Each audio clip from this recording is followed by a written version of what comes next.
हवेली के दुरू दीवार पर अजीब वहशत तारी थी। हर चीज जैसे सोगवार थी। हरीम और सलमा बेगम की सिसकियां पूरी हवेली में गूंज रही थी। हर आंख अश्कबार थी। इमाद भी नम आंखें लिए हरीम को देखे गया। बस करो मेरी गुड़िया, और कितना रोगी। यूसुफ साहब ने इसका भीगा चेहरा साफ किया। जायश सर झुकाए अपनी कमर पर हाथ बांधे संजीदगी से ये मंजर देखे गया। रफीक ठीक इसके सामने खड़ा था।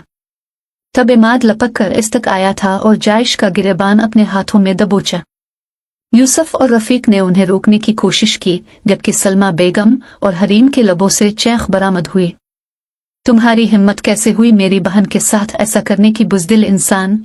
ये ऐसी तो नहीं थी, देखो तुमने क्या हालत बना दी है इसकी। इमाद अपने आपे से बाहर होने लगा। जायश शर्मिंदा सा बगैर किसी रद्द अमल और मुजाहमत के यूं ही खड़ा रहा। जानता था इमाद की जगह वो होता तो जाने क्या कर गुजरता।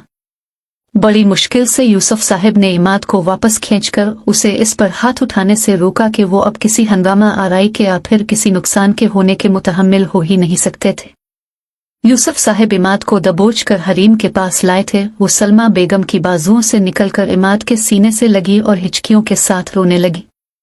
मेरी गुड़िया। इमाद भी अब बेआवाज आंसू बहाने लगा था। प्लीज खुदा के लिए मुझे मुआफ कर दी आप लोग। मैं जानता हूँ मुझसे संगीन किस्म की गलती हो गई है, बल्कि गुनाह हुआ है मुझसे, मगर गलती भी तो इंसानों से ही होती है। मेरी भूल समझकर मुआफ कर दी मुझे। जायश ने यूसुफ साहिब के सामने हाथ जोड़े। गलती? बाबा इस गलीज पागल आदमी को कहीं अभी के अभी हरीम को आजाद करे, नहीं तो मैं अपने हाथ इसके गंदे खून से रंग डालूंगा। इमाद धाड़ा था। सलम बेगम ने नफरत से इस आदमी को देखा जिसने उनकी बेटी को पूरी तरह बर्बाद कर दिया था। इमाद तहम्मुल से काम लो, यूसुफ साहिब ने टूक। हरीम उधर आओ बाबा के पास, यूसुफ साहिब ने कहते उसे अपने सीने से लगाया। बाबा मुझे ले जाएं यहाँ से, मैं यहाँ एक सेकंड भी रुकना नहीं चाहती, मैं मर जाऊंगी बाबा, मुझे घर जाना है। हरीम ने हिचकियों के दौरान यूसुफ साहिब से कहा। मेरी बच्ची का फैसला अच्छी तरह से सुन लिया होगा तुमने, तो बेहतर यही है कि तुम उसे अभी के अभी हमारे सामने तलाक देकर आजाद कर दो। वो यहाँ बिल्कुल नहीं रहना चाहती। जो भी था तुम्हारी गलती थी अगुना, मेरी बच्ची को आजाद करके इसका अजाला करो। यूसुफ साहिब के सर्द लहजे में कहे गए अल्फाज ने जायश के पैरों तले से जमीन खींच ली। ऐसा मुमकिन ही नहीं है सर। हरीम अब मेरी इज्जत है, मेरी बीवी, इस हवेली की बहू। सरदार खानदान में तलाक़ें नहीं होती, रिश्ते निभाए जाते हैं। मैं जानता हूँ इसे हासिल करने का मेरा तरीका इंतहाई घटिया था, मगर अब जो भी है ये मेरी है। इसे आज़ाद हरगिज नहीं करूँगा मैं। ये मेरी इज्जत है और मरते दम तक मेरे नाम से मंसूब रहेगी। हरीम मेरी है और मेरी ही रहेगी। जायश ने झुकी निगाहों के साथ मगर बेहद पुख्ता और अटल लहजे में कहा तो वहां खड़े हर शख्स ने दम साथ लिया। हरीम फिर से बेजान होने लगी। तुम्हारी हिम्मत है अब भी ये सब बकवास करने की? इमाद इसकी जानिब लपक, मगर सलमा बेगम ने इसका बाजू दबोच लिया। वो देख सकते थे असलहे से लबरेज गार्ड्स की फौज। इस शख्स की ताकत, इसीलिए इससे लड़ना नहीं चाहते थे। बरखुरदार शायद तुमने सही तरह से सुना नहीं जो हमने कहा। मेरी बच्ची यहाँ एक सेकंड भी नहीं रहना चाहती। तुमने खुद कहा कि तुम अपने किए का अजाला करना चाहते हो, तो अजाला करो फिर, मेरी बच्ची को अभी के अभी आज़ादी देकर। यूसुफ साहिब ने भी अब इंतहाई सर्द लहजे में कहा था। जायश ने पहलू बदला। अब लोग इस वक्त जज्बात हो रहे हैं सर, सोच समझ कर फैसला कीजिए। मैं अपने किए का अजाला करना चाहता हूँ, मगर आपकी बच्ची को एक हफ्ते की अपनी बीवी बनाकर छोड़कर बर्बाद करके नहीं, बल्कि इसका घर बसाकर उसे जमाने भर की खुशियाँ देकर। होप सो आप समझ रहे होंगे मेरी बात को कि मैं क्या कहना चाहता हूँ आपसे, जायश ने संजीदगी से कहा। यूसुफ साहिब खामोश हो गए। इम्तियाज, जायश ने बुलंद आवाज में उसे आवाज दी तो वो वहां हाजिर हो गए। बीबी जी को उनके कमरे में ले जाओ, जायश ने बेतासुर लहजे में कहा, जबकि वहां मौजूद इमाद उसकी ढिठाई पर गुस्से से पागल हो गया। तभी इमाद ने लपक कर उसका गिरबान दबोचा था। सलमा बेगम और यूसुफ साहिब ने इमाद को पकड़ा, मगर वो किसी शेर की तरह फिर झपका था। मेरी बहन अब सिर्फ और सिर्फ अपने घर जाएगी बेगैरत इंसान, और तुम अभी के अभी इसे आजाद करोगे? इमाद चलाया। ये नहीं हो सकता। हरीम अब मेरी है और ये मरते दम तक इस रिश्ते से आज़ाद नहीं हो सकती। जायश का लहजा अब की बार सख्त था, मगर वो अभी तक तहम्मुल का मुजाहरा कर रहा था। इमाद की दस्त दराजी का जवाब नहीं दे रहा था। यूसुफ साहब ने एक झटके से इमाद के हाथों से इसका गिरेबान छुड़ाया। मैं कोर्ट जाऊंगा और अपनी बहन को तुम जैसे दरिंदे से आज़ादी दिलाकर रहूंगा। इमाद भूखे शेर की मानिंद फुनकारा, मगर उसकी एक ही तकरार से अब जायश का दिमाग भी घूम चुका था। कोशिश करके देख लो, वैसे इस शहर की कोर्ट कचहरी अपनी जेब में लेकर फिरता हूँ। मैं मोहब्बत करता हूँ हरीम से साले साहिब, और बेहतर यह है यूं जज्बाती होने की बजाय अपने बड़ों को फैसला करने दो। जायश का लहजा अब की बार कदरे बुलंद और था। हरीम की जान हल्क में अटक गई। आखिर यूसुफ साहब ने ही इमाद को सख्ती से इशारा करके चुप करवाया। अरे खुदा का खौफ करो, फिरौन मत बनूं। बेकसूर होते हुए मेरी बच्ची पर जुल्म के पहाड़ तोड़ दिए। देखो क्या हाल बना दिया है मेरी बच्ची का। अभी भी इसे कैद में रखना चाहते हो? खौफ करो खुदा का, बहन वाले हो तो डरो इसके कहर से। बख्श दो मेरी बच्ची की जान, जाने दो हमें। यूसुफ साहब ने दो टोक लहजा इख्तियार किया। सलमा बेगम ने बिलक बिलक कर रोते उसे कोसा तो जायश को खामोश हो गया। यूसुफ साहब आगे बढ़े और वो हरीम को खुद में छुपाकर बाहर की जानिब बढ़े। जायश अब की बार कुछ बोल नहीं पाया था। वो अपनी आंखों के सामने उसे खुद से दूर जाता हुआ देखता रहा। वो घर वापस आकर दोबारा से बखर गई थी। रू रू कर अपनी हालत खराब कर ली। बड़ी मुश्किल से सलम बेगम ने इसे संभाला। अब वो बिल्कुल निढाल यूं ही हिचकियां भरते भरते सलमा बेगम की गोद में गहरी नींद सो गई थी। सब इसके अर्द गिर्द बैठे थे जब अस्मा हरीम के लिए जूस का गिलास लेकर उसके कमरे में आए। इमाद ने इसे खामोश रहने का इशारा किया तो इसने जूस का गिलास चुपके से टेबल पर रख दिया। इमाद, यूसुफ और अस्मा कमरे से बाहर निकल गए। काफी देर बाद सलम बेगम इस पर कंफर्टर दुरुस्त करके बाहर आए। यूसुफ साहब इमाद को धीमी सरगोशियों में कुछ समझा रहे थे। सलमा बेगम यूसुफ के पास आकर बैठे। अब क्या करना है यूसुफ साहब? इस मुसीबत से कैसे जान छुड़ाएं अपनी बच्ची की? सलम बेगम का लहजा अब भी नम था। आप फिक्र मत करें बेगम, अब जैसा हमारी बच्ची चाहेगी बिल्कुल वैसा ही होगा। वो सब होना और ये हादसा इसके नसीब में लिखा था जिसमें मेरी मासूम बच्ची का कोई कसूर नहीं था। मगर अब जिंदगी के हर कदम पर, हर मुसीबत पर इसका बाप इसके साथ है, तो अब आपको फिक्र करने कोई जरूरत नहीं बेगम। यूसुफ साहब ने उन्हें दिलासा दिया।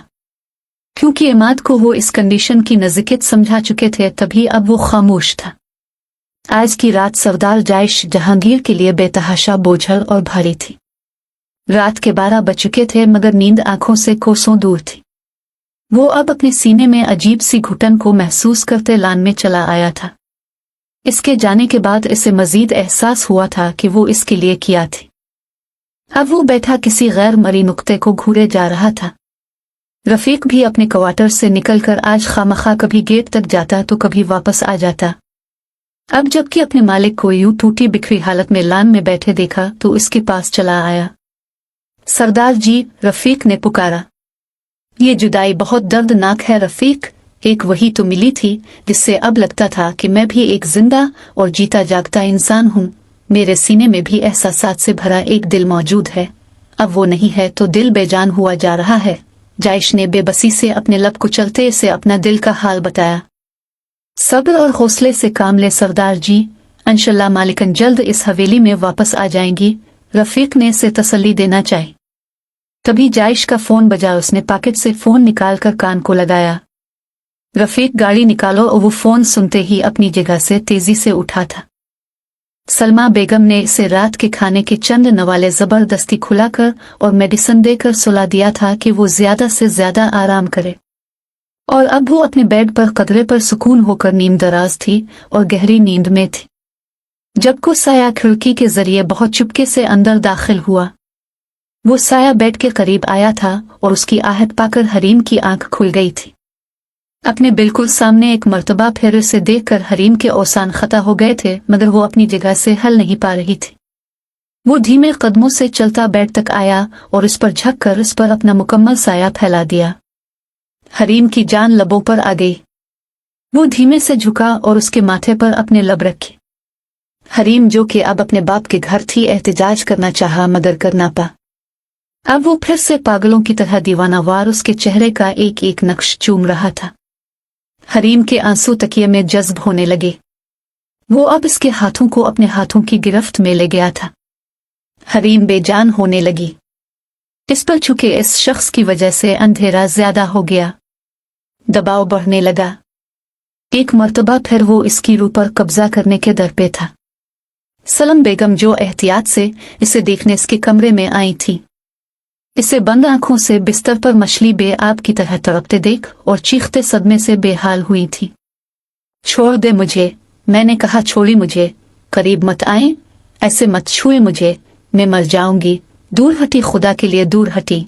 इसकी आहें और सिसकियां पूरे कमरे में गूंज रही थी। हरीम, मेरी बच्ची, सलमा बेगम ने इसे कंधों से थामकर झंझोड़ा। तब वो अपने किसी डरावने ख्वाब के असर से बाहर निकली। चंद देर यूं ही फटी फटी आंखों से आसपास देखकर समझने की कोशिश करती रही कि वो कहाँ है। तब सारी सूरत हाल जानने के बाद वो सलम बेगम के सीने से लगकर बिलक बिलक कर रू दी, मम्मा मुझे बचा लें, वो आ जाएगा, फिर से मेरे करीब आ जाएगा, वो बहुत बुरा और गंदा है। वो बेतरतीब अल्फाज अदा करती रो रही थी। हरीम चुप करो, कोई नहीं है, कोई नहीं आएगा, ये हमारा घर है, तुम बिल्कुल महफूज हो, कोई नहीं आएगा। सलमा बेगम इसे खुद में भींचकर तसल्ली दिए गई। वो जैसे उनकी गोद में छप गए। सलमा बेगम इसके बालों में हाथ फेरे गई। जैसे ही वो काफी देर के बाद पर सुकून होकर खामोश हुई, सलम बेगम ने इसके चेहरे पर निगाहें जमाए हुए इसे देखा। हरीम, इसने जबरदस्ती की तमेरी साथ सलमा बेगम को अपनी आवाज खाई से आती महसूस हुई।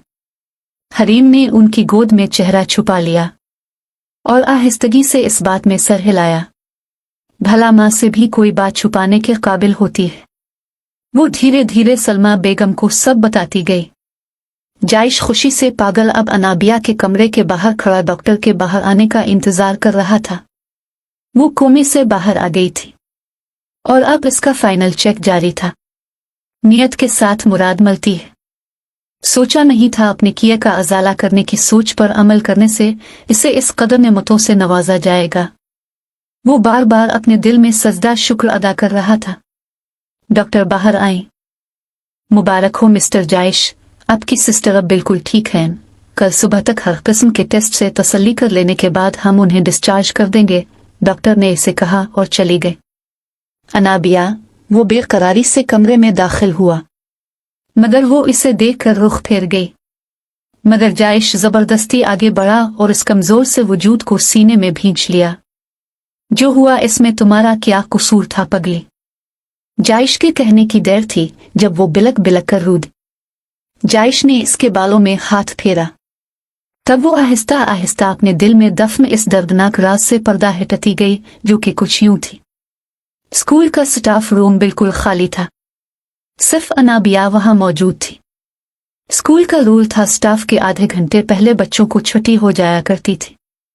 बाकी का आधा घंटा मीटिंग्स, स्टाफ के जरूरी काम वगैरह निपटाने के लिए मुख्तस था। इसकी क्लास खत्म हो चुकी थी। वो ड्राइवर का इंतजार कर रही थी। 10 माह हो चुके थे अनाबिया को स्कूल ज्वाइन किए, मगर वो किसी से भी इतनी फालतू गुफ्तगू नहीं करती थी। अपने काम से काम रखती। पर नस्पिल इससे काफी खुश थी।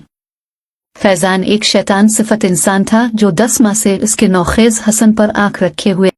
हालांकि वो स्कूल में काफी नेक सिफत मशहूर था, मगर पहले दिन से अनाबिया को ऐसा दिल में बसाया कि उसे पाने को हर तरह का जाल बिछाने। इसे प्रपोज किया तो अनाबिया ने यह कहकर उसे रद्द कर दिया कि तालीमी इदारे में इस किस्म की चीजों की गुंजाइश नहीं निकल। फैजान ने जब घर रिश्ता भेजने की बात की तो इसने सख्ती से इनकार कर दिया। वैसे भी अनाबिया को वो पसंद नहीं था, तो फैजान को काफी इंसल्ट का सामना करना। अनाबिया ने सख्ती से इनकार कर दिया कि वो इससे शादी नहीं कर। इस बात को 2 माह हो चुके। वो स्टाफ रूम में थी तो कुछ ही देर में नौकर उसे चाय देकर।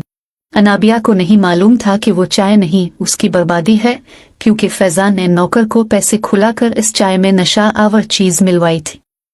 वो धीमे कदमों से चलता इस तक स्टाफ रूम में आया था। अनाबिया का सर चकराने लगा। अनाबिया, अब ठीक तो है ना? वो नरमी से बोला। अनाबिया ने इसे नजरअंदाज किया और खड़ी होकर चकराते सर के साथ ड्राइवर के आने से पहले ही बाहर निकल गई। और यही इससे सबसे बड़ी भूल हुई। वो बाहर निकली तो रिक्शा को रोककर इसमें बैठ गई। फैजान रिक्शे के जाने के बाद जानबूझकर देर में अंदर से निकाला, मगर बाइक पर बैठकर उसने बाइक दौड़ाई और रिक्शे को रास्ते में रोक लिया। तब तक इसके प्लान के मुताबिक अनाबिया रिक्शे में बेहोश हो चुकी थी। तब मक्कारी से शोर मचा दिया कि वो इसकी बीवी है और इससे नाराज है। उसने मक्कारी से रिक्शे वाले पे इल्जाम लगाना शुरू कर दिया कि उसने कुछ किया उसकी बीवी के साथ। रिक्शे वाला बुज़दिल था, रिक्शा लेकर भाग खड़ा हुआ। फैजान अनाबिया को दूसरे रिक्शे में डालकर अपने घर ले आया। जानता था आज घर में कोई नहीं है। जब अनाबिया को होश आया तो वो पूरी तरह बर्बाद हो चुकी थी और पास ही वो दरिंदा खड़ा मुस्कुरा रहा। अब तो सुहाग रात भी हो चुकी डार्लिंग, यकीन करो बेतहाशा मजा आया। अब बताओ, अब भी शादी से इनकार करोगी? क्योंकि अब तो कोई और मेरी इस वजूद पर थूकेगा भी नहीं, इसने इंतहाई हकारत और मकरू लहजे में कहा। अनाबिया गिरती पड़ती वहां से बमुश्किल निकली। अब जीने का कोई फायदा नहीं था, तभी मौत को गिले लगाना बेहतर समझा। इसके बाद वो कोमे में रही और अब जबकि होश में आई थी तो तब भी इसके अंदर जीने की तमन्ना बिल्कुल खत्म हो चुकी थी। मगर जायश की शफकत और मोहब्बत ने इसे जिंदगी की जानिब आहिस्ता आहिस्ता खींच ही लिया।